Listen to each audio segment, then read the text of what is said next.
শোণিতপুৰত 3টা সমষ্টিত প্ৰাৰ্থিত্ব দিব BPF দলে।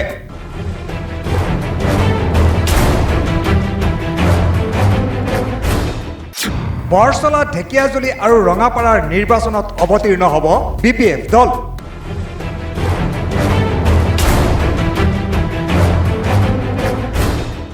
বৰছলাৰ BPFৰ কৰ্মী সভাত ঘোষণা প্ৰাক্তন বিধায়ক ৰক্ষেশ্বৰ ব্ৰহ্মৰ। আপোনালোকে যদি মনে প্ৰাণে ভাবিছে 2026 চনৰ এপ্ৰিল মাহৰ 9 তাৰিখ আৰু 11 তাৰিখে যেটো ইলেকশ্যন হ'বলৈ কৈ আছে, তাত যদি আপোনালোকৰ ফালৰ পৰা এজন ভাল ব্যক্তি এজনক সমাজক চলাবৰ কাৰণে প্ৰায় 1,65,000 মানুহৰ মন জয় কৰিব পৰা ব্যক্তি হাগ্ৰামা মহিলাৰীৰ নেতৃত্বাধীন BPF দলে BTCত পুনৰ ক্ষমতা দখল কৰাৰ পিছতেই প্ৰবল আত্মবিশ্বাসী BPF দল। এইবাৰ 2026ৰ বিধানসভা নিৰ্বাচনত দলটোৱে BTCৰ বাহিৰতো নিৰ্বাচনত অৱতীৰ্ণ হোৱাৰ মন মেলিছে। বিশেষকৈ শোণিতপুৰ জিলাত 3টা বিধানসভা সমষ্টিত BPF দলে প্ৰতিদ্বন্দ্বিতা কৰিবলৈ তৎপৰতা অব্যাহত ৰাখিছে। হয়, আমি BTDৰ বাহিৰত আমি 4টা সমষ্টিত ইতিমধ্যে আমাৰ হাগ্ৰামা ছাৰে অলপ ছিগনেল দিছে যাতে BTDৰ বাহিৰত এই 4টা সমষ্টিত কেণ্ডিডেট দিয়াৰ কথাটো তেখেতে অলপ ঘোষণা কৰিছে। সেইটোৰ কাৰণে আমি আমাৰ BPF দলটোক শক্তিশালী কৰিবৰ কাৰণে আজি যি এখন BPF দলৰ কৰ্মীখিনিক লৈ যি কৰ্মী সভা আহ্বান কৰিলোঁ, এই কৰ্মী সভাতে মানে নতুনকৈ কিছুমান সদস্য আমাৰ খালী পদ আছিল, সেই খালী পদবিলাকত আমি নতুনকৈ আজি দায়িত্বভাৰ দিছোঁ বা দায়িত্ব দিবলৈ সক্ষম হৈছোঁ। হয়, নিশ্চয় আমি 26ত ঠিক কৰিছোঁ আৰু আমি হাইকমাণ্ডৰ পৰা ছিগনেল পাইছোঁ, সেইটোৰ কাৰণে আমি 26টোক লক্ষ্য কৰিছোঁ।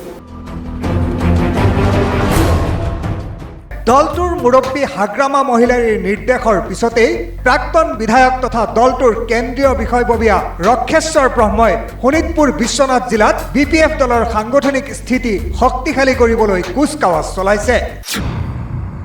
বৰছলা সমষ্টিৰ বিহগুৰিত BPF দলৰ কৰ্মী সভা।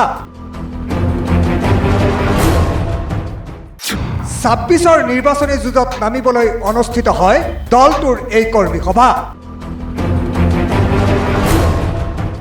পুনৰ গঠন কৰা হয় বৰছলা সমষ্টি BPF, যুৱ BPF, মহিলা BPF সমিতি। আজি পূৰ্ণাংগভাৱত কমিটি গঠন হৈ গ'ল। সেইটো আমি হাগ্ৰামা ছাৰৰ ওচৰত ছাবমিট কৰিম খুব জলদি আৰু তেখেতক আমি দাবী জনাম যিটো আমাৰ ৰাইজৰ যি বিপুল সঁহাৰি আছে, আমাৰ BPF দলৰ সঁহাৰি জনাইছে, সেই সঁহাৰিবোৰক যাতে তেখেতে সঁহাৰি জনায় আমাৰ এটি কেণ্ডিডেট দিয়ে, সেইটোক আমি তেখেতক অনুৰোধ কৰিম। এই উপলক্ষে আয়োজিত সভাত প্ৰাক্তন বিধায়ক তথা দলটোৰ জ্যেষ্ঠ নেতা ৰক্ষেশ্বৰ ব্ৰহ্মই উপস্থিত থাকি 26ৰ বিধানসভা নিৰ্বাচনৰ বাবে দলটোৰ নেতাকৰ্মীক সাজু হ'বলৈ আহ্বান জনায়। সভাত BPFৰ জ্যেষ্ঠ নেতাগৰাকীয়ে বৰছলা, ঢেকিয়াজুলি আৰু ৰঙাপাৰা সমষ্টিত দলীয় প্ৰাৰ্থিত্ব দিব বুলি উল্লেখ কৰি চূড়ান্ত সিদ্ধান্ত হাগ্ৰামা মহিলাৰীয়ে ল'ব বুলিও কয়। BPF দল হিচাপে আমি BTCৰ বাহিৰতো বা BTRৰ বাহিৰতো আমি যিহেতুকে অলপ মন মেলিছোঁ,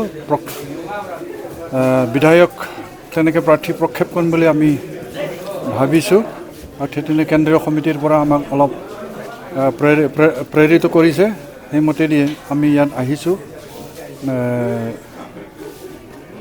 কেন্দ্ৰীয় দল হিচাপে আমাৰ ইয়াতে আমাৰ PMB বডিৰ সদস্য আমাৰ গণেশ মছাৰী ডাঙৰীয়া আহিছে আৰু আমাৰ CWC মেম্বাৰসকলেও ইয়াত আহিছে। আমাৰ য'ত য'ত আমাক আদৰি লয় বা আমাক মাতি লৈ আহে তাত আমি যাম বুলি আমি থিৰাং কৰিছিলোঁ, সেইমতে ইয়াত আমি উপস্থিত হ'লোঁ বৰছলা সমষ্টিত। ৰাইজে আমাক আমন্ত্ৰণ কৰাৰ কাৰণে, আহ্বান কৰাৰ কাৰণে ইয়াতে আমাৰ দলৰ প্ৰচাৰ কৰিবৰ কাৰণে, প্ৰসাৰ কৰিবৰ কাৰণে ইয়াত উপস্থিত হৈছোঁ। আজি ভাল লাগিল, ইয়াত ৰাইজৰ সহায় সহযোগেৰে উপস্থিতি যথেষ্ট হোৱাৰ কাৰণে তেখেতসকলে বিশেষভাৱে 3টাকেই আমাৰ বৰছলা সমষ্টিৰ কাৰণে বৰছলা সমষ্টিক তেওঁলোকে BPF দলক অলপ সক্ৰিয়ভাৱে চলাই নিবৰ কাৰণে কমিটি গঠন কৰি ল'লে তেওঁলোকে আমাৰ কি বুলি কয় এই আৰু মহিলা কমিটি গঠন কৰা হ'ল BPF দল আৰু ইউথৰো ঠিক তেনেকৈ গঠন কৰা হ'ল মই আনন্দিত হৈছোঁ আৰু তেখেতসকলে যেনেকৈ এই কমিটিত সোমাই পেলাই তেওঁলোকৰ দায়িত্বটো গ্ৰহণ কৰিলে আৰু আগন্তুক নিৰ্বাচনত তেওঁলোকে কাম কৰিম বুলি কোৱাৰ কাৰণে মই নিজকে আনন্দিত মানিছোঁ আৰু তেখেতসকলে ঠিক তেনেকৈ কাম কৰি যাব বুলি আশা কৰিছোঁ। শোণিতপুৰ জিলাত কেইখন বিধানসভা সমষ্টি আপোনালোকে অৱতীৰ্ণ? শোণিতপুৰ তিনিখন খেলিম বুলি ভাবিছোঁ। এটা যেনেকৈ আমাৰ ৰঙাপাৰা সমষ্টি আৰু ঢেকীয়াজুলি সমষ্টি আৰু বৰচলা সমষ্টি। এতিয়াও সিদ্ধান্ত আপোনালোকে হাগ্ৰামৰ মহিলাই নাই এইটোতো খেলাটো তেখেতে ক'ব হাইকমাণ্ড তেখেত যেতিয়া আমি জাষ্ট অবজাৰ্ভহে কৰি আছোঁ, প্ৰচাৰ চলাই আছোঁ। হয়, BTC দখল কৰাৰ পিছত দলটোৱে এতিয়া BTCৰ বাহিৰতো নিৰ্বাচনত অৱতীৰ্ণ হ'বলৈ ব্যাপক কুচকাৱাজ চলাইছে। BTCৰ বাহিৰত BPFক জনসাধাৰণে কিদৰে আঁকোৱালি লয় সেয়া পৰৱৰ্তী সময়ত হ'ব লক্ষণীয়।